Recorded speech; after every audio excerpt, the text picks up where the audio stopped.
Bonjour à toute la communauté ODC TV. Aujourd'hui, nous parlons de l'art de la photographie. Métier pour certains, art pour d'autres, la photographie est avant tout une passion et un rapport au monde, au même titre que tous les autres arts. Son histoire remonte à il y a à peu près 2 siècles, puisque c'est en 1827 que la première image a pu être fixée par Joseph Nicéphore à travers un procédé innovant pour l'époque, utilisant des plaques d'étain recouvertes d'un goudron naturel qui permet de durcir la lumière. Nous devons cependant le concept d'une boîte noire permettant d'inverser une image ou plus tardivement de fixer la lumière sur du chlorure d'argent ou de l'étain à bon nombre de génies de l'histoire, Aristote, Ibn al-Haytham ou encore les alchimistes médiévaux que As-Din apprécie très particulièrement. Tous ont apporté leur pierre à l'édifice. Donc depuis, d'énormes progrès techniques ont été réalisés dans le domaine de la photographie qui permet, au même titre que le dessin, la peinture, la sculpture ou encore la musique, de capturer et de sublimer un moment, un événement, une émotion. Et pour les plus talentueux, l'esprit du temps, aurait dit Hegel. Nous en parlons aujourd'hui avec 2 photographes marocains, l'un résidant à l'étranger, l'autre anciennement résidant à l'étranger, désormais résidant au Maroc. Donc avec mon ami toujours fidèle au poste, As-Din Hamda. Bonjour As-Din. Bonjour à tous. Et avec notre cher ami Souheil, qui est un photographe talentueux. Vous pouvez vous abonner à sa page Instagram pour jeter un coup d'œil à son œuvre, qui est tout simplement sublime. Je vais mettre le lien de sa page Instagram en descriptif dans la vidéo. Cher ami Souheil, bonjour. Bonjour Rachid, bonjour As-Din. Merci de m'avoir invité à votre émission. Je suis très honoré d'être présent parmi vous aujourd'hui pour parler photographie, qui est un art à part entière en Occident, le 8e art dit-on, mais aussi au Maroc où il y a un mouvement qui commence à émerger de façon assez sérieuse et je suis ravi en tout cas de pouvoir échanger et débattre avec vous sur le sujet. Merci infiniment. Effectivement, il y a un mouvement, mais il y a également des barrières et des obstacles. On va en parler dans la dernière partie de la vidéo. Mais tout d'abord, commençons par notre ami Souheil, qui est notre invité. Pouvez-vous nous parler de votre parcours? Parce qu'un art, c'est avant tout une trajectoire, un vécu, des étapes dans la vie. Alors, quel a été le premier déclic dans votre rapport à la photo? Effectivement, comme tu le dis, Rachid, moi, mon histoire avec la photo, elle est un peu atypique, parce que, moi, j'ai vécu au Maroc jusqu'à l'âge de 18 ans, hein. J'ai quitté le Maroc pour aller faire des études supérieures en France. Disons, aller assez petit, déjà, j'avais, on va dire, une prédisposition pour le dessin. J'étais bon parce que, avec mes parents me disaient toujours, je dessinais très bien le Captain Majid, les fameuses bandes dessinées que je reproduisais vraiment à l'identique de façon très très bien. Et mes oncles disaient souvent à mes parents, ils devraient faire une école, on va dire, de design ou d'art. Cela dit, le pragmatisme marocain fait en sorte que faut d'abord organiser sa survie, manger, voilà, avant de pouvoir faire de l'art. Donc, on va dire, j'ai mis de côté cette idée-là, où cette idée a été écartée très rapidement. Bon, j'ai immigré, on va dire, en France pour faire des études d'ingénieur. J'ai terminé mes études, j'ai commencé à travailler. Et puis, il s'est passé quelque chose. C'est qu'on va dire, vers mes 25 ans, 26 ans, j'ai eu le passeport français. Et j'ai été naturalisé donc, et j'ai pu à partir de là avoir surtout accès à la possibilité de voyager à l'étranger sans contrainte de visa, ce que subissent la plupart des Marocains, on va dire, quand ils souhaitent voyager, qui peut être décourageant quand on veut parfois aller visiter plein de pays. Donc à l'époque j'avais donc voilà, j'ai fait une pause lors de mon parcours quand j'avais commencé à travailler dans le conseil, et ce que j'ai fait, c'est que j'ai pris un sac à dos et j'ai commencé à backpacker, on va dire, à travers le monde.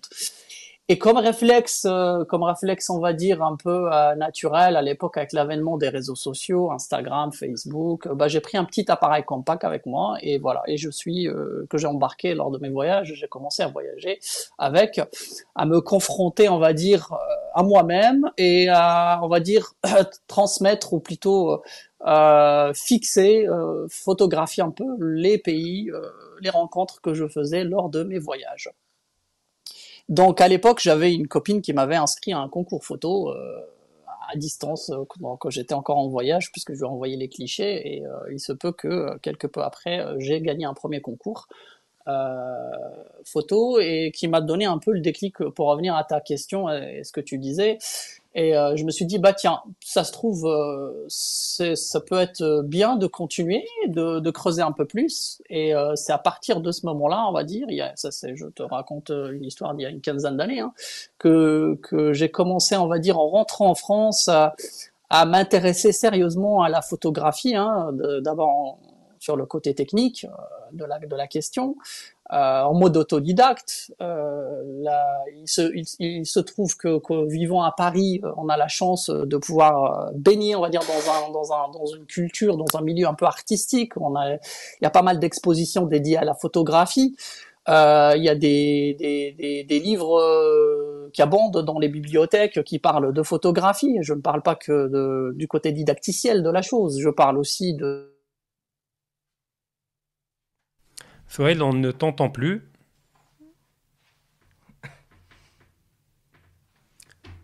C'est à partir de là où j'ai commencé vraiment à m'intéresser sérieusement à la question et à perfectionner, on va dire, la chose et avoir une culture, on va dire, un peu visuelle. Voilà. Donc le point de départ, c'était une prédisposition pour l'art, notamment le dessin. Après, il y a eu le voyage et accidentellement, c'est-à-dire à travers les photos que tu as envoyées à ta copine, tu découvres qu'effectivement, tu as également un talent pour la photo qu'il s'agit de développer. Alors je pose la même question à mon ami Asdin parce que je vois qu'il y a certains points de convergence dans la trajectoire et le vécu. Ouais. Donc tu veux nous répondre à la même question. Effectivement, ça m'a fait sourire la convergence avec le dessin parce que pareil, hein, j'ai 2 casquettes, dessinateur et photographe.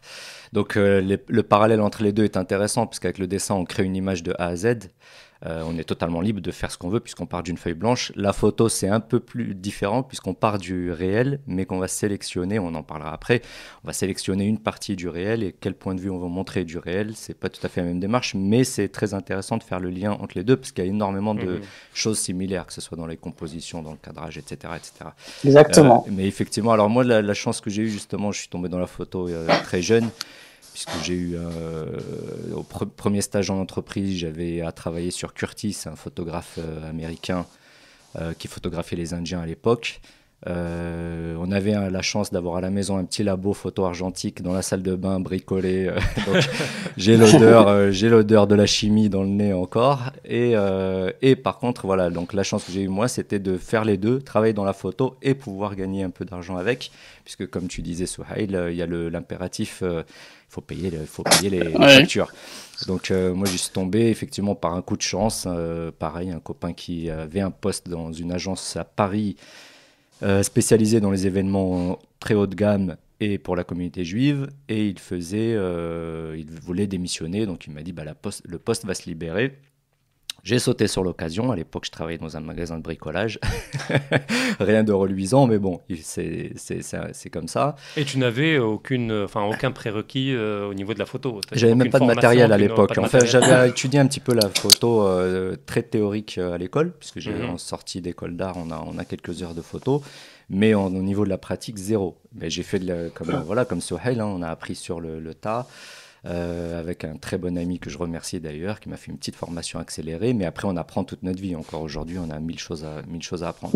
Et il se trouve donc que j'ai commencé moi dans la photo, comme ça, je suis tombé sur un patron, un vieux monsieur qui était de l'ancienne époque, qui m'a dit clairement, bon, tes diplômes, je m'en fous, ton book, je m'en fiche aussi, ce qui est important, c'est ce que tu vaux. Donc, à l'anglo-saxonne. À l'anglo-saxonne, exactement. J'ai retrouvé cette mentalité aux États-Unis, où ils vous donnent votre chance, peu importe d'où vous sortez. Et donc, il m'a dit, tu viens avec ton matériel, dans 15 jours, on a un événement, je me rappelle, c'était au Pré-Catlan, dans l'ouest parisien, et on va voir ce que tu vaux. Ben, j'ai saisi le challenge, j'y suis allé tout fier, avec, je vous cache pas, une petite goutte de sueur, de stress, parce que bon, je me suis quand même présenté en tant que photographe, alors que clairement, j'avais aucune expérience, mais il a fallu relever le challenge et se montrer à la hauteur de la confiance. Ce que j'ai fait, c'est comme ça que j'ai commencé dans la photo. Alors au début, payé au cachet, hein, on vous envoie sur un reportage avec une mission et vous devez revenir avec des images qui tiennent la route. Mais donc en fait, il y a un cahier de charges. Dans un mariage, il y a des moments qu'il ne faut pas rater. En fait, on faisait du mariage, mais on faisait aussi beaucoup de personnalités publiques à titre privé, c'est-à-dire des ministres, des gens, des officiels, des stars de l'époque, etc. Donc effectivement, la grande différence avec la photo artistique, c'est que là, vous êtes en mission. Vous ne travaillez pas pour vous, vous travaillez pour une agence. Et c'est pas du photojournalisme parce que vous travaillez pas pour un journal, vous devez pas ramener des images pour un journal, mais vous travaillez pour une agence. Donc elle vous envoie avec un cahier de charge en disant voilà, il y a une poignée de main, ou il y a une remise de diplôme, ou j'en sais rien, remise de récompense, ou comité qui se réunit, etc. Vous avez un certain nombre de photos à faire qui sont obligatoires, mais il y a quand même une petite dimension artistique. Une fois que ces photos importantes sont faites, on peut se permettre effectivement de saisir des moments, des choses un peu plus personnelles, un peu plus subjectives. Mais exactement, les travaux perso, alors on les donne, c'est toujours un plus pour le client, mais l'important, c'est lorsqu'il nous envoie en mission de revenir avec les photos pour lesquelles il nous a mandaté. Si c'est une poignée de main, il faut avoir la poignée de main. Si c'est un mariage, il faut avoir la signature du contrat et la bague. Les mariages religieux en général, c'est un protocole ritualisé, il y a différentes étapes qu'il faut pas rater. Surtout dans la communauté juive, moi je connaissais absolument pas. Donc depuis, vous parlez hébreu, j'imagine. Bien sûr, couramment. Couramment. Et donc voilà, donc c'est quelque chose qu'on apprend. Comme je disais, j'ai eu la chance d'avoir cet ami là qui m'a beaucoup briefé, beaucoup expliqué comment ça se passait. Donc j'étais pas surpris au moment où ça se passait, mais il y a des choses effectivement particulières qu'il ne faut pas rater, quoi. Quand on met les personnes sur la chaise. Il y a le voile qu'on fait descendre devant la mariée, je crois, non? Non, pas dans pas dans toutes les communautés. Moi, j'avais affaire avec la communauté assez tranquille, assez libérale. Assez libérale. Mais bon, il y a des éléments, effectivement, surtout dans les synagogues, lorsque c'est les bar mitzvah, il y a des éléments importants à voir qu'il ne s'agit de ne pas rater. Voilà, brièvement pour la présentation. Alors, je reviens vers toi, Sohail, Oui. Parce que la photo est un univers très large. Il y a la photo corporate, on en a parlé, il y a la photo journalistique, il y a la photo de paysage naturel pour National Geographic, enfin je caricature, mais vous comprenez ce que je veux dire. Alors vous, personnellement, vous avez commencé par le corporate, puis vous êtes allé vers la photo de rue ou d'autres champs artistiques de la photo. Et aujourd'hui, est-ce que vous vous situez plus particulièrement dans un champ plutôt que dans un autre, ou peut-être vous touchez un peu à tout Alors oui, juste pour compléter le propos de Asdin et éclairer un peu plus mon parcours, en fait, moi aussi j'ai eu on va dire ce choix à un moment donné de rentrer dans la photo corporate carrément, parce que quand on est passionné au début, on va dire, on va comme une abeille aller tâtonner, aller regarder un petit peu partout, la photo de mode, la photo paysage, la photo de voyage, le road trip, enfin la photo de rue. Il y a plusieurs thématiques, comme tu as dit, la photo c'est grand, il y a plusieurs façons de l'aborder. Et puis les techniques ne sont pas les mêmes. Exactement. Le matériel. Ouais, le matériel n'est pas le même aussi. C'est ça aussi qui détermine qu'est-ce qu'on fait. Et votre budget. Ouais, exactement. Ouais, c'est vrai aussi. Ouais. Et donc moi, ce qui s'est passé, c'est qu'à un moment donné, oui, je me suis posé aussi cette question-là parce que j'ai eu aussi des propositions. Je crois que j'ai dû faire 1 ou 2 mariages. J'ai dû faire la photo de mode pendant quelques mois. Tout en ayant un CV parallèle, on va dire, dans le monde du corporate, du conseil, pour être plus précis. Mais cela dit, j'ai pas fait ce choix-là à un moment donné. Je me suis dit moi, je vais rester on va dire, dans mon parcours un peu professionnel, à partir desquels j'ai étudié, j'ai construit un peu quand même, j'ai des années d'expérience, et puis je vais garder la photographie, comme on va dire, pour la restreindre plutôt à un champ que j'aime faire, qui est de la photographie, je dirais pas artistique, mais c'est de la photographie documentaire artistique, on va dire, c'est les disciplines qui, moi, me passionnent, qui sont la photo de rue, ce qu'on appelle la street photographie, l'art documentaire, l'essai photographique. Et c'est comme ça. Si j'ai pu faire ce choix-là, c'est parce que aussi j'avais quand même un modèle économique avant en parallèle que j'ai construit moi-même et qui me permettait aussi de vivre confortablement. Et à partir de là, voilà, je sélectionnais moi-même mes photos, je veux dire mes sujets photographiques sur lesquels travailler, mes thématiques, mes propres thématiques. Que j'essayais de mener au bout, voilà, avec les codes du milieu. Si tu permets une question, ouais. Quand on fait de la street photo, oui. Comment gagne-t-on sa vie? C'est-à-dire, qui sont les clients pour la street photo? Voilà, c'est ça ce que je voulais dire. La street photo, donc c'est un peu particulier parce que on va dire, c'est une discipline qui était assez en vogue après la Deuxième Guerre mondiale, qui est née, on va dire, aux États-Unis, parce que les États-Unis n'ont pas subi les affres de la Deuxième Guerre mondiale, ont eu toujours des rues et des architectures assez bien construites, donc qui permettaient cette pratique-là de la photographie, et qui a débarqué en France aussi avec le mouvement humaniste post-Deuxième Guerre mondiale. On parle de Henri Cartier-Bresson, de Willy Ronis, Isis, voilà, tout ce mouvement-là qui lui a donné un élan et qui s'est essoufflé à travers les décennies. Donc il y a une traversée du désert à partir des années je veux dire 80 jusqu'à l'avènement des réseaux sociaux, qui est pour moi un game changer.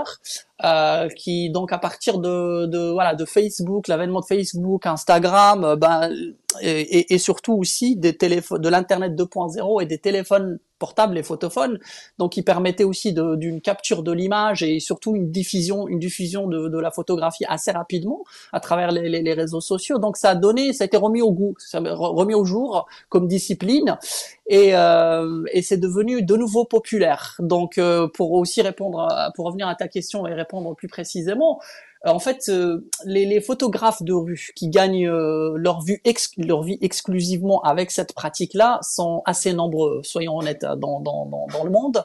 Il faut avoir un business model derrière. Il faut être soit photographe corporate et mener des travaux perso en street photographie, soit il faut donner, par exemple, des cours photos, ce qui est aussi mon cas. Moi aussi, je donne des workshops le week-end. Il faut vendre des tirages photos une fois qu'on a une cote.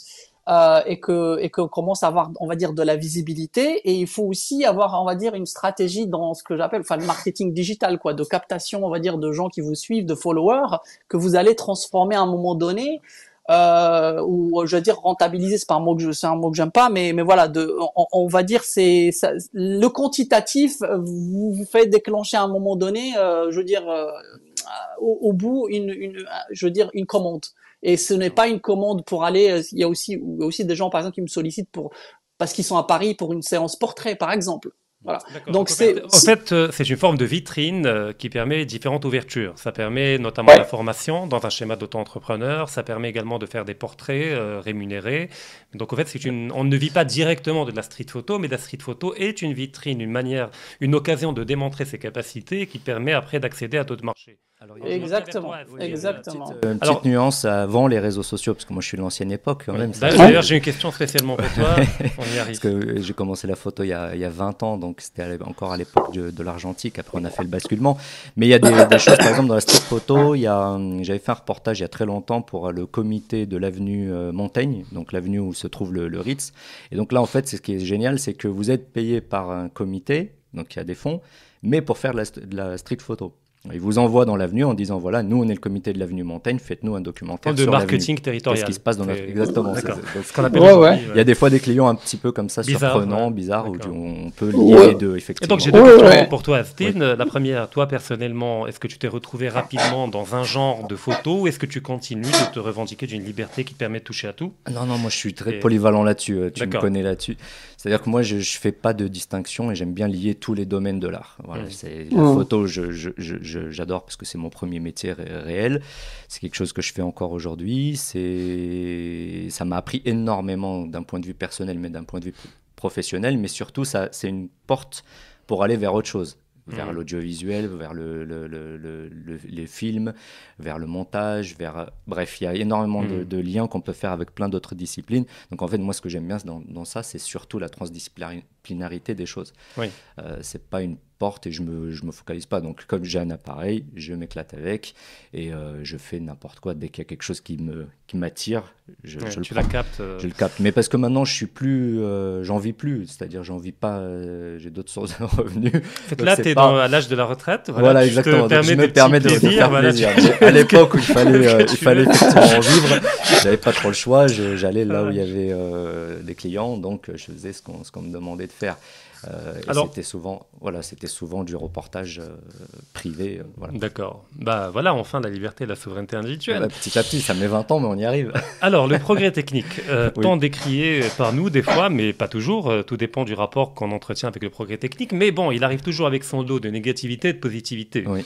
Et donc, dans le domaine de la photo, le passage de l'argentique vers le numérique et digital, etc., comment l'as-tu vécu? C'est-à-dire, tu étais en plein dedans, tu as commencé dans l'argentique. Moi, j'ai appris la photo, effectivement. Il y a une magie qui s'est perdue. Bien sûr, je trouve qu'il y a une magie qui s'est perdue. Mais qu'est-ce qu'on a gagné? Déjà, on a perdu même l'odeur des bains de produits chimiques, on l'a perdu. Je veux dire, le fait de plonger ses mains. On les a remplacés par des gels de douche.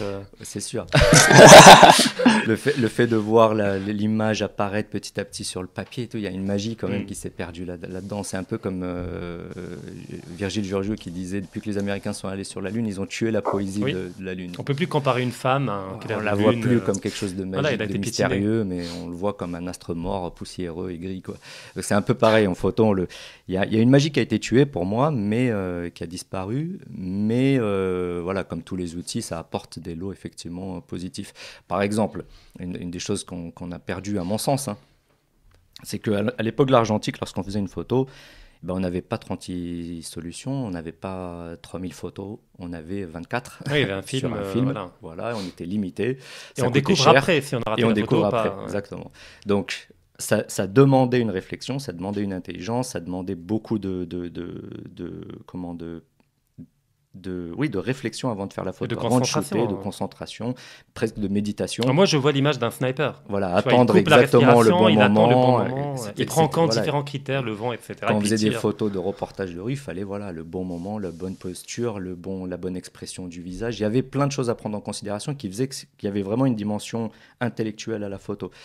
Euh, Dans le reportage, je parle du reportage, je parle pas de l'artistique, il y a toujours cette dimension. Mais dans le reportage, aujourd'hui, je vois des photographes, c'est des snipers, c'est Non, la même pas. mitrailleuse Voilà, c'est pas des snipers, au contraire. je Voilà, fais 3000 photos et peut-être qu'il y en aura une qui sera bonne dans le lot. Et encore, il faudra le retoucher.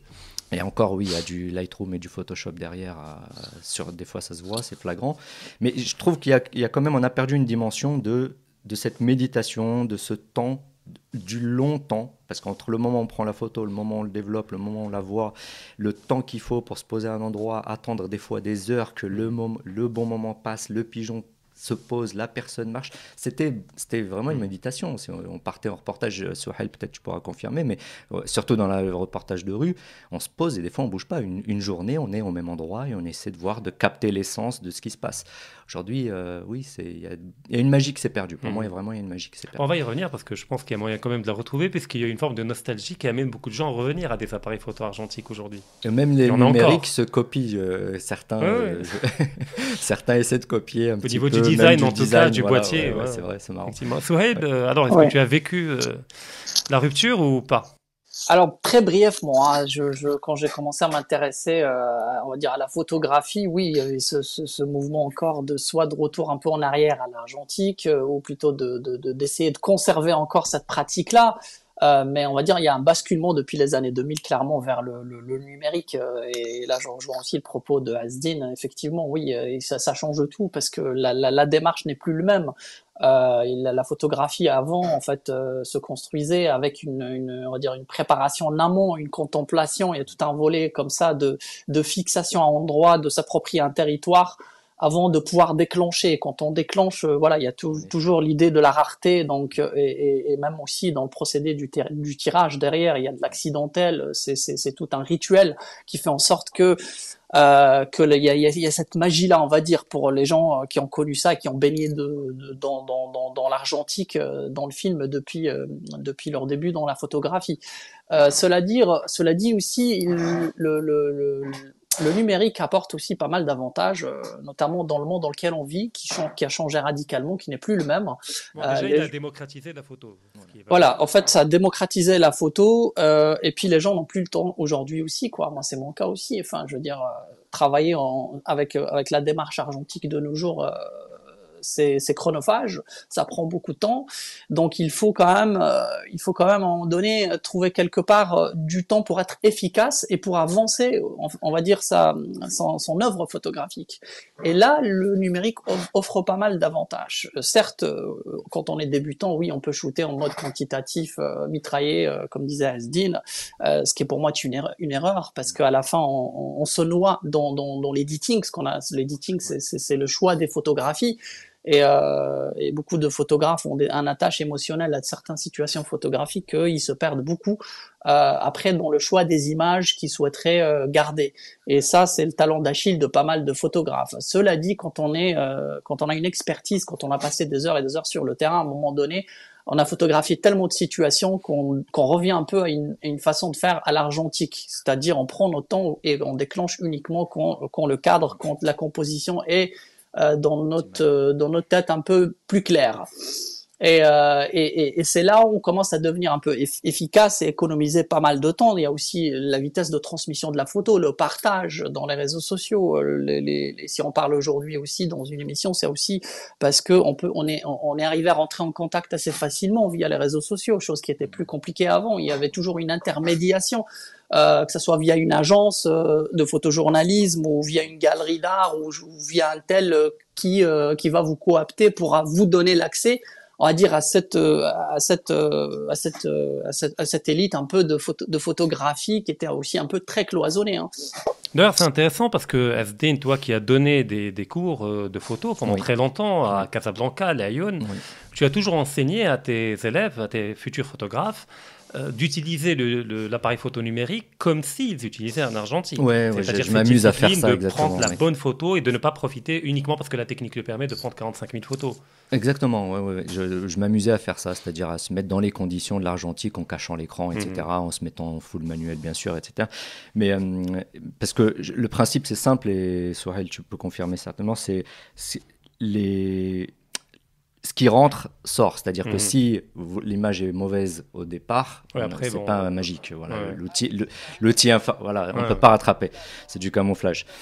C'est artificiel. Donc on essaie que l'image de départ soit la meilleure possible pour avoir déjà en économie de temps, pour gagner du temps derrière en retouche, mais surtout parce que si l'image est bonne au début, elle est bonne à la fin. Elle ne peut que devenir meilleure. Elle ne peut que devenir meilleure. Donc effectivement, lorsque j'enseigne la photo, j'essaie de me mettre dans des conditions où, en mettant le maximum de challenge pour forcer les gens à se limiter, que ce soit dans le nombre de vues, que ce soit ne pas voir l'image après, pas avoir ce réflexe de systématiquement. Ça, c'est dur, parce qu'avant, les gens ne regardaient pas après parce qu'ils n'avaient pas le choix. La technologie, aujourd'hui, c'est dur de s'interdire de... Comment tu arrives à gérer? Il y a ce stress aussi, tu vois. À l'époque, quand on faisait une photo, on savait 3 jours plus tard si c'était bonne. Enfin, on savait, si on est professionnel, on sait qu'on a de grandes chances, mais on n'est jamais à l'abri d'une erreur. On n'est jamais à l'abri des fois, le film peut être défectueux. Voilà, il y a beaucoup de choses. Exactement. Je ne sais pas, X raison, le truc s'est déclenché mais n'a pas imprimé. Qui sait? Bon, on fait des sauvegardes et tout, mais quand même. Et puis, il n'y avait pas... à l'époque de l'argentique, on pouvait tricher quand même sur les photos. On pouvait retoucher un petit peu avec l'agrandisseur, en faisant des histoires de masques, même avec un pinceau, revenir derrière une fois qu'elle était imprimée pour corriger un petit peu des détails. Oui, ça a toujours existé, mais c'était marginal. Donner la dernière fois l'exemple de Marx, qui éliminait les... Staline, pardon, pas Marx, que je dis. Staline qui éliminait les opposants sur les photos et les effaçait au fur et à mesure. Donc, il y avait des façons. Si seulement il le faisait uniquement au niveau de la photo, mais en général, donc, le numérique... possibilités du numérique à apporter aujourd'hui, il faut le voir en fait comme un outil et de nouvelles possibilités, mais pas comme quelque chose de miraculeux qui va pouvoir nous sauver des problèmes. Alors, Asdin, j'enchaîne toujours avec toi une autre question, puis je la pose à Souhail. Une question qui te tient à cœur, la question de l'intention du photographe. Parce qu'on sait que la photo, comme n'importe quel instrument, n'est pas neutre. C'est-à-dire, bien sûr. Il y a la propagande qui peut utiliser des photos dans le cadre d'une dynamique mensongère de propagande, mais également l'individu, la subjectivité de l'artiste, qui fait que peut-être on photographie le même objet, mais on ne va pas mettre en valeur la même chose. Exactement. Est-ce que cela s'apprend? Ah oui, bien sûr. Alors, le principe de la photo, c'est qu'on va capter le réel. Mais le réel est large. Et nous, on a un cadrage. Donc déjà, on va sélectionner une partie du réel qu'on veut montrer. Déjà, on sélectionne. Ça veut dire qu'on a choisi délibérément de montrer une chose et pas l'autre. Après, il y a le point de vue. Comment je me place, comment je me mets pour montrer ce même objet sous différents angles. Si je le montre en contre-plongée ou en plongée ou de côté, ou si je mets un premier plan, un deuxième plan, je ne vais pas donner la même chose. Le dévaloriser. Ça se fait beaucoup en politique. Que vous voyez une image, vous avez l'impression que Macron est entouré de 4000 personnes, mais en fait, vous dézoomez, vous vous rendez compte qu'il y a 25 gus, et que c'est juste la manière dont le photographe a fait sa magie qu'il vous donne l'impression que... Pareil pour les manifs. Bien sûr, ça se fait tout le temps, mais même dans le corporate, ça se faisait. Je veux dire, quand vous arrivez, il y a une conférence. La personne, en fait, est sur l'estrade, sur la scène en train de faire sa conférence, et devant, vous n'avez pas beaucoup de monde. Vous allez vous placer de sorte à donner l'illusion que la salle était remplie.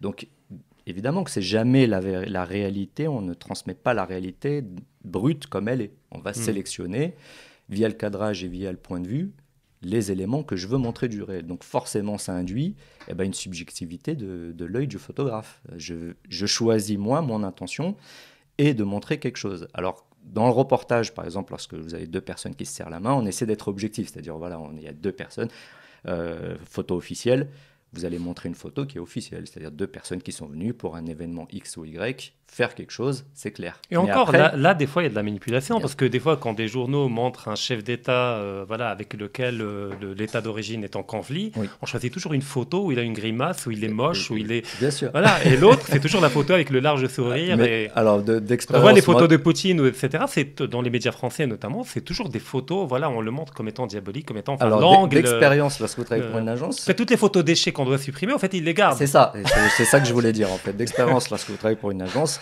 vous en tant que photographe, vous faites les deux. Ouais. Vous allez, vous essayez de montrer, vous racontez une histoire en fait, voilà, où ça se passe, comment ça se passe, qui y avait, etc. Donc vous essayez d'être objectif. Et après, vous avez des photos subjectives. Vous avez vous-même voulu être subjectif. Vous donnez tout ça à l'agence et l'agence sélectionne. Oui. Et elle montre ce qu'elle veut de votre travail. Donc si elle a envie de montrer l'image, peut-être que vous n'auriez pas gardé, mais pour que eux, cette image-là sert leurs propos, bah, ils le font. Oui. Voilà. Bah là, vous n'êtes pas à l'abri d'un mauvais usage de votre œuvre, en fait. Oui, Parce que, ouais. ça fait partie du jeu. C'est eux aussi, après, ils ont leur Impératif. impératif. Ouais. Souhail, même question, la question de l'intention de l'artiste, du photographe. Oui, je rejoins complètement ce que disait Asdine, avec une nuance que là, pour moi, la photographie, ce n'est pas le réel. Attention, hein. C'est une interprétation du réel qui peut être la plus exacte possible. Cela dit, oui, qui peut aussi être manipulée. Je veux dire, construire une image, je veux dire, c'est déjà pas évident. Et après, qu'est-ce qu'on peut faire dire à une image? Enfin, plusieurs choses. Hein. Tout dépend en fait de l'intention effectivement du photographe, ce qu'il veut véhiculer comme message. À partir de là, oui, il a une responsabilité. Mais comme quand on travaille aussi avec des intermédiaires, comme dans le photojournalisme aussi, oui, on essaie d'être le plus exact possible. Autrement, on trompe le public et c'est beaucoup plus grave que la photographie artistique ou plasticienne. Où il y a une dimension d'essai, on va dire photographique, qui peut laisser un peu de marge à l'interprétation. Cela dit, je renvoie les auditeurs qui sont plus intéressés sur ce sujet-là, sur un essai magistral de Jean Berger, Comprendre une photographie, qui explique très bien comment faut lire une photographie et comment parfois, oui, dans certains contextes politiques, on peut effectivement manipuler l'image et lui faire dire tout et son contraire. Politique ou même cinématographique. Ça se fait beaucoup dans le cinéma, voilà. Oui, ça se fait dans le cinéma. Maintenant, ça commence à émerger aussi dans beaucoup, à se faire beaucoup plus dans la photographie. Il faut pas oublier comment. La mode, quand vous avez un modèle, vous voulez la rendre plus fine qu'elle n'est, vous allez choisir. En réalité, elle est petite et trapue, mais sur la photo, elle paraît. La photo de mode, pour moi, oui. La couleur des vêtements. C'est-à-dire quand on fait porter le noir, la fille paraît plus fine, plus. Oui, j'avais une petite remarque juste. C'est pour ça qu'en début d'émission, je mentionnais le dessin et la photo. C'est-à-dire que la photo part du réel, mais elle choisit de montrer ce qu'elle veut du réel. Le dessin, c'est pas le sujet, mais c'est juste pour faire le lien. Tu crées ton réel. Vous avez une page blanche. Vous créez totalement tout ce qui se voit sur l'image. Vous l'avez créé. Vous choisissez exactement les éléments que vous voulez y intégrer à l'échelle que vous voulez, de la façon que vous voulez. La photo, même si c'est pas le réel, on part quand même de l'existant. Et l'existant, c'est ce qu'il y a devant moi. Après, c'est la subjectivité du photographe qui fait que on va donner un sens au réel qui peut-être n'est pas le bon, ou en tout cas n'est pas celui que le photographe d'à côté aura. Juste pour compléter ça, avant qu'on passe peut-être à autre chose, oui, effectivement, aujourd'hui, il se passe aussi une révolution que beaucoup peut-être ont remarqué, c'est l'avènement de l'intelligence artificielle, par exemple. Et là, vous avez des intelligences artificielles qui commencent à prendre des photos, plutôt à inventer des photos de A à Z. Je pense notamment à DALL-E 2 et à Midjourney, qui sont maintenant comme le ChatGPT, l'équivalent du ChatGPT, on va dire, aller dans l'univers de l'image, où vous pouvez écrire un texte et fabriquer une image de A à Z qui va être assez réaliste. Et actuellement, ne sont pas armés pour détecter le vrai du faux. Et il y a une de journaux déjà qui ont été faits complètement avec de l'intelligence artificielle. J'en ai vu pas mal émerger quelque part dans différents domaines, le sport, les magazines, même pas politiques pour le moment, mais beaucoup de magazines ont fait déjà des unes créées avec une intelligence artificielle. Et ça va poser beaucoup de questions et beaucoup de problématiques par la suite sur comment interpréter une photo, sur c'est quoi voilà, est-ce que tout va être faux, est-ce que tout va être mis entre guillemets, entre parenthèses, est-ce que ça va être crédible encore ou pas? c'est des questions, à mon avis, qui vont assez beaucoup faire le débat prochainement. Oui, bah déjà, au niveau du tribunal, est-ce qu'on pourra toujours accepter la photo comme une preuve? C'est-à-dire dans le cas d'un crime. Alors, Asdin, j'ai une question. Une dernière avant de passer au Maroc. On a beaucoup parlé d'art contemporain. Qui n'a épargné presque aucun art et qui a massacré, voilà, un peu comme Attila, là où il passe, l'art ne repousse jamais. Mais peut-on dire que la photo a quand même survécu du fait qu'elle a pour point de départ le réel et qu'elle ne construit pas son propre réel? Que voilà, il y a un réel. Et donc, par rapport à l'art, oui. Par rapport à l'art, Par rapport à l'art, oui. Comme je disais, donc l'art, il part ils de n'ont pas zéro. moyen Donc vous pouvez faire ce que vous voulez, même le plus aberrant. Mais la photo, quand même, elle part d'un réel. Donc à part de créer soi-même son réel, peut-être avec l'intelligence artificielle. Mais effectivement, c'est beaucoup plus compliqué de faire, on va dire, du n'importe quoi. Dans tous les cas, ça sera le réel. Et le réel, il est ordonné, il est organisé. Même si on veut le déstructurer, ce qui est possible. Par contre, j'ai un moyen. Je peux rater une photo, elle est floue, et je dis c'est de l'art contemporain. Non, ça s'est fait beaucoup, mais ça s'est fait depuis le début. Les premières photos... Non, pas les flous artistiques, en jouant avec le focus, mais je parle d'un flou raté. Voilà, l'image est ratée. Ça s'est fait en photo. J'ai mal réglé l'ISO, et je dis, voilà. Non, c'est horrible. Oui, ça s'est fait. À l'époque de non, ça se fait. Ça peut être même accepté. Sur ça, par contre, je suis pas d'accord. Oui, non, parce je parle pas du flou maîtrisé. Je parle d'une photo ratée, et dans un schéma de mauvaise foi, je vais la faire passer pour une œuvre d'art. Ah oui. Je parle pas du flou artistique. Oui, tout est possible. Parce que le problème de l'art, c'est ce pseudo-égalitarisme de l'art contemporain qui donne l'illusion que voilà, je peux faire n'importe quoi, je peux faire l'économie de tout l'apprentissage technique de la photo, etc. J'achète un appareil photo, je fais n'importe quoi, et je le présente comme de l'art, que c'est la subjectivité radicale et art, ce que je décrète comme art parce qu'on est tous égaux et que voilà, il n'y a pas de génie, il n'y a pas de talent, il n'y a pas de travail derrière, il n'y a pas de vécu. Oui, pour être clair, en fait, ce qu'on reproche à l'art abstrait, c'est le manque de travail. C'est-à-dire que quelqu'un comme Picasso, il savait peindre et il savait dessiner. Mais il a choisi de passer dans l'abstrait et le cubisme par volonté pour décrire son époque, parce qu'il avait un message. Donc c'était une volonté claire, assumée de faire ce genre de choses, qui est tout à fait louable.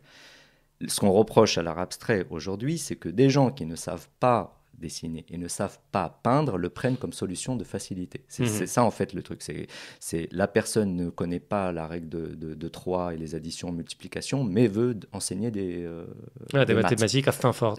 C'est ça qu'on reproche, c'est juste ça. Donc en photo, on part du réel effectivement. Il y a des flous artistiques maîtrisés qui donnent une subjectivité du mouvement, j'en sais rien, qui peut donner quelque chose, une esthétique.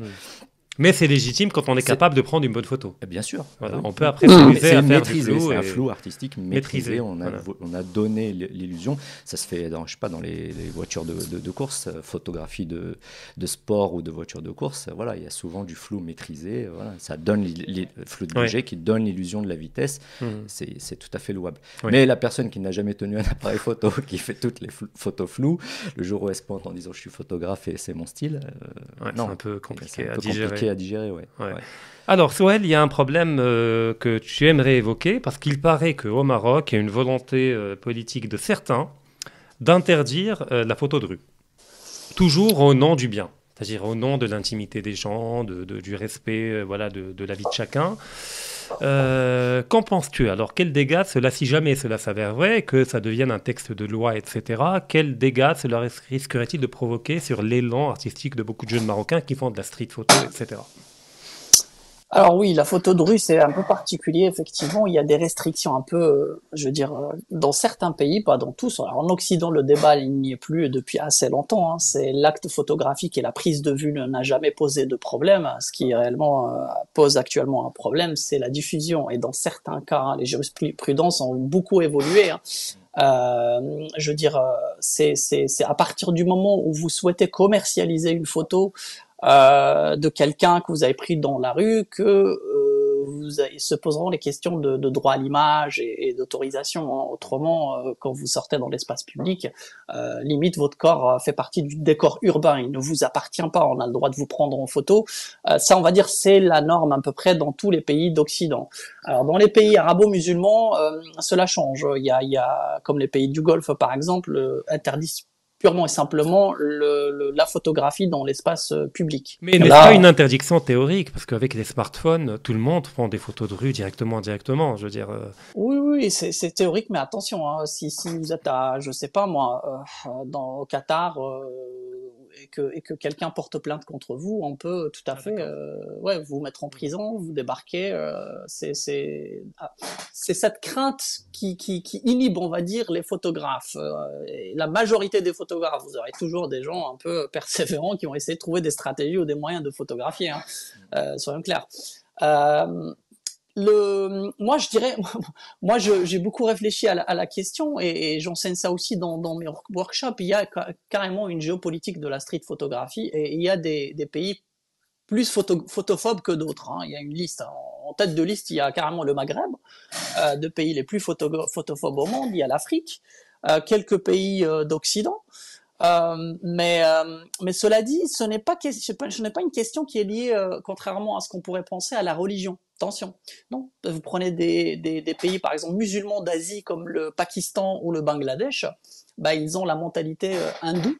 Et c'est très facile de photographier là-bas, même si c'est des pays musulmans. Il n'y a pas une crainte dans l'espace public par rapport à cette pratique-là. Alors que d'autres pays, chez nous, oui, dans le Maghreb, je veux dire, c'est un peu compliqué parce que, d'ailleurs, je sais pas, toi, Rachid, qui t'intéresse beaucoup au subconscient à travers l'œuvre de Carl Jung, tu pourras peut-être développer cette question-là et voir pourquoi le Marocain, l'Algérien ou le Tunisien sont assez photophobes et craintifs vis-à-vis de la photographie. Dès qu'on voit quelqu'un dans l'espace public avec un appareil photo, c'est limite, vous attirez directement l'attention, quoi. Et les gens vous surveillent comme si vous allez avoir un comportement criminogène dans quelques secondes et vous allez dénaturer, voler leur image, la dénaturer. C'est très, très, je pense, curieux comme comportement de société, je veux dire. Je reviens vers toi, Sohail, rapidement, parce que Asdine, on a déjà parlé de la chose. Est-ce que tu as le même ressenti quand tout à fait. Tu prends des photos de rue au Maroc? Moi, j'ai fait l'inverse. J'ai vécu toute ma vie en Occident et en France et aux États-Unis, et j'avais une liberté de photographier ce que je voulais sans aucun problème. Et au Danemark également? Au Danemark aussi. Donc il n'y a pas de différence. Il n'y a pas de différence en fait. Du Nord, Vous êtes photographe en pleine rue, ça ne pose aucun problème. Je veux dire, à moins d'aller mettre son nez devant la personne ou derrière la fenêtre, ce qui est une violation de l'espace privé. Mais globalement, vous êtes vu comme quelqu'un, un artiste qui fait des photos. On vient vous voir avec curiosité. Qu'est-ce que vous faites? La discussion s'enclenche. Quand je suis revenu au Maroc, j'ai essayé de refaire la même chose. C'est pas tout à fait pareil. Vous êtes vu effectivement comme potentiellement une menace. Et je me rappelle, j'allais faire des photos en bord de plage. J'étais familiarisé avec en Europe, la loi dit que dans l'espace public, vous faites partie de l'espace public. Donc vous avez décidé d'être face au public et donc de laisser de côté votre vie privée. Donc vous êtes potentiellement, on peut vous photographier, vous filmer, il n'y a aucun problème. Surtout quand vous faites partie d'une foule, que vous n'êtes pas le sujet principal de la photo. Au Maroc, je prenais des photos de plage, les gars étaient à 200 mètres, on ne voyait même pas qui c'était, mais ils venaient quand même me voir. C'était un pixel sur la photo. C'était un pixel, mais quand même, pourquoi tu me prends en photo? Mais je ne t'ai pas pris en photo. Il se trouve que tu es dans mon image, mais tu es tellement loin et de dos, de toute façon, on ne te reconnaît pas. Donc il n'y a pas du tout la même chose. Et même en tant que photographe, je me sens beaucoup moins à l'aise à faire des photos au Maroc qu'en Europe. Moi, pour vous donner un ordre d'idée, j'ai photographié dans une 50aine de pays. La seule fois où je me suis fait arrêter, 3 fois d'ailleurs, c'est au Maroc. C'est carrément... oui, la police et puis aussi des conflits. Hein. C'est même allé loin. Hein. Une fois, à Casa Ensba, je photographiais dans le bas-cours de la résidence de ma sœur qui habite là-bas. Et un type... je photographiais un chat qui passait dans le jardin, comme ça. Je me concentrais sur lui, j'essayais de trouver la bonne lumière, la bonne position. Et un gars est passé en arrière-plan, et puis tout de suite, il m'est rentré dedans. Pourquoi tu me photographies? Et ça allait loin, parce qu'il est parti porter plainte auprès du procureur et tout. Ma sœur, qui était enceinte à l'époque, a reçu une plainte. Un jour, quelqu'un qui toque à sa porte, qui lui dit Madame, voilà, vous avez une convocation de tribunal. Pour une photo, hein, je veux dire, même pas banale, quoi. Ah bah, je pense Pour que vous, le pour gars, vous dire le que... gars avait plus de choses à se reprocher que le chat. Et que Alors, oui, quand on est en paix avec soi-même, c'est quand un on n'a rien élément à se reprocher, effectivement on à n'a pas prendre en peur compte. d'être C'est un élément à capturé. prendre en compte parce qu'on est quand même dans un pays où voilà, la liberté individuelle n'est pas celle de l'Occident. Que quand vous prenez des gens en photo, par exemple un couple de dos face à la mer, Ouais.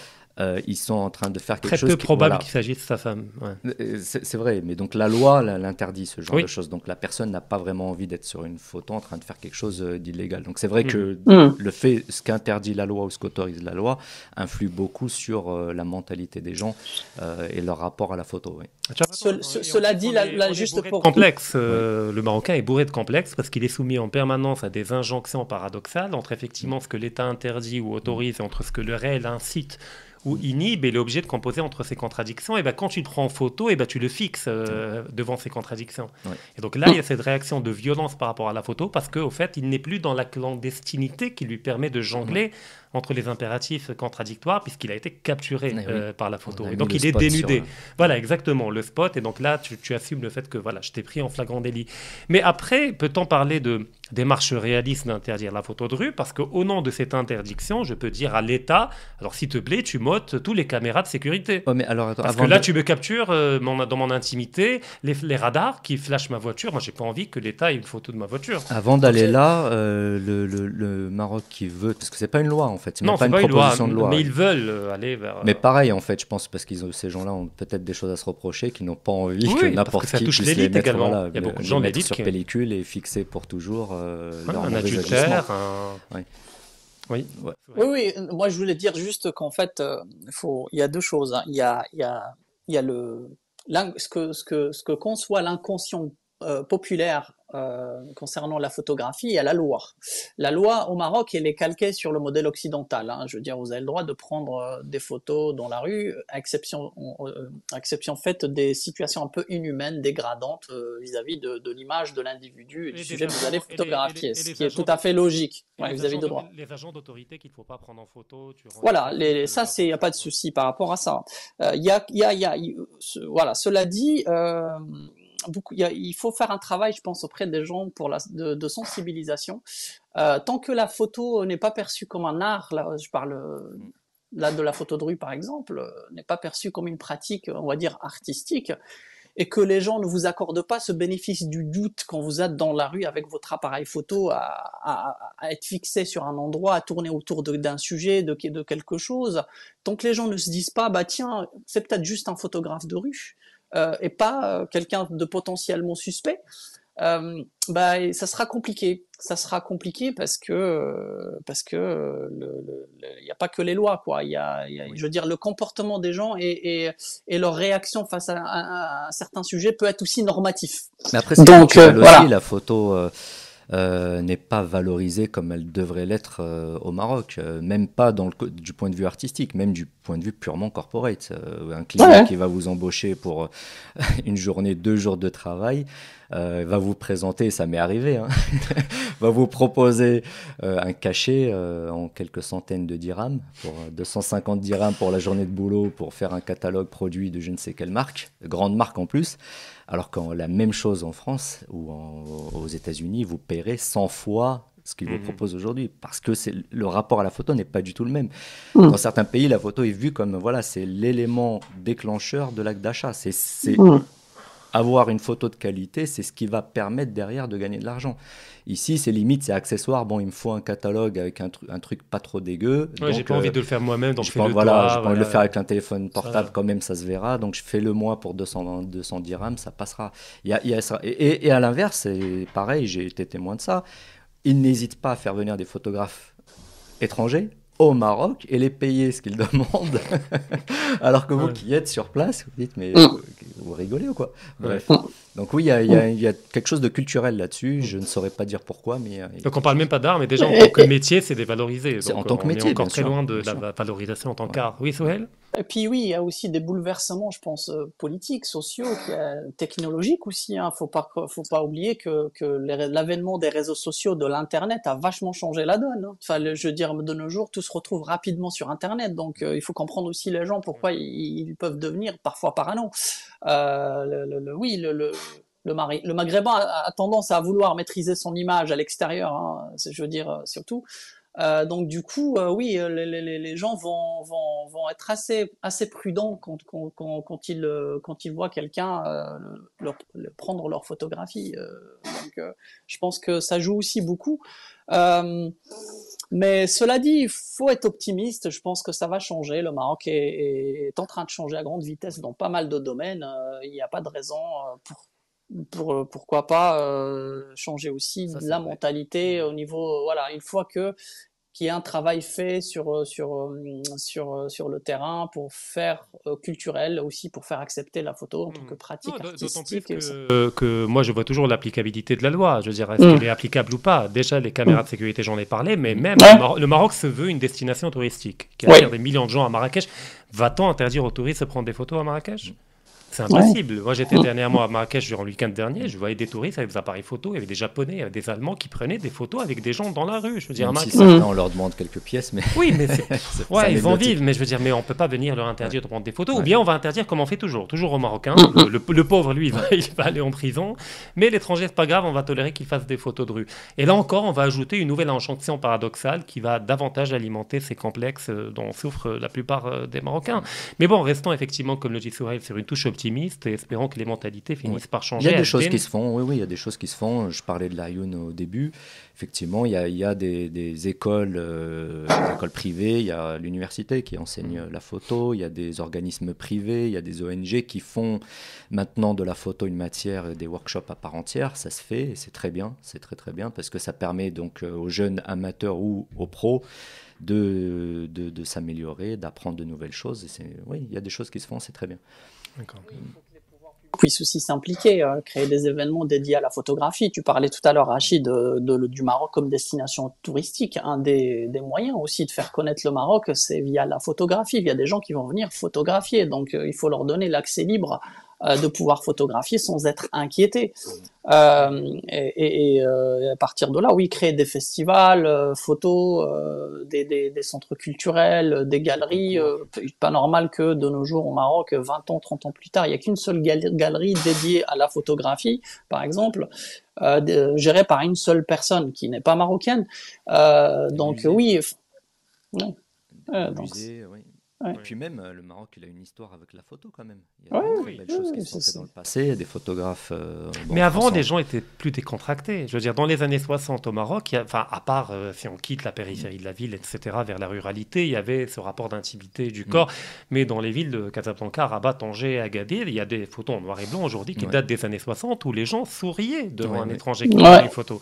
C'était une rencontre, la photo. C'était pas, voilà, même les tenues vestimentaires, d'ailleurs, Oui. étaient un peu plus décontractées qu'aujourd'hui. Oui. Exactement. Et même pour aller prendre une photo dans un labo, etc., les gens se coiffaient, le papillon, le costume. Voilà, c'était un événement. C'était un événement. Bien sûr, la rareté. On faisait une photo dans notre vie, donc il fallait qu'elle soit.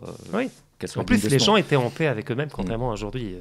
Mais bon, espérons que l'on va dépasser tout cela. En tout cas, Souhail et Asdin, merci infiniment d'avoir partagé avec nous votre vécu, votre expérience et votre amour de la photo. Merci. En espérant que ça soit contagieux et que d'autres s'y mettent également. D'autant plus qu'aujourd'hui, on en parlait, avec un smartphone, on peut faire des miracles. Ça peut être une porte d'entrée avant d'aller vers la photo et que c'est pas une question de budget. C'est pas une question de matériel non plus. Pas une question de matériel. Avec n'importe quel appareil photo, si on a les bonnes techniques, on peut faire des choses jolies. Et le point de vue ne dépend pas du budget. Après, bon, la qualité, c'est autre chose, mais déjà, on peut développer son point de vue. Son regard d'auteur, son regard d'auteur, etc. Avec un smartphone, on peut très bien le faire. Exactement. J'ai vu, il y a des pages sur Instagram dédiées à la photographie par une marque américaine de smartphone, pour ne pas le faire de pub. Voilà, et avec des trucs magnifiques. Non, on fait des choses magnifiques. Mais toujours pareil, c'est une question d'enseignement, d'éducation, parce que beaucoup de gens ont du matériel. Un appareil photo aujourd'hui est extrêmement puissant. On fait des photos 4K avec du flou artistique. Avec un smartphone. Mais il faut savoir l'utiliser. Exactement, avec ces techniques. Et un grand merci à la communauté ODC TV de nous avoir suivis. N'hésitez pas à vous abonner, à nous suivre pour un prochain rendez-vous, peut-être toujours autour de la photo, parce qu'on n'a pas eu le temps de tout explorer. Le sujet, oui. Voilà, on va y revenir certainement pour un prochain rendez-vous avec notre ami Souhail et Asdin. Merci infiniment. Avec plaisir. Très prochainement. Au revoir. Merci à vous de m'avoir reçu. Au revoir.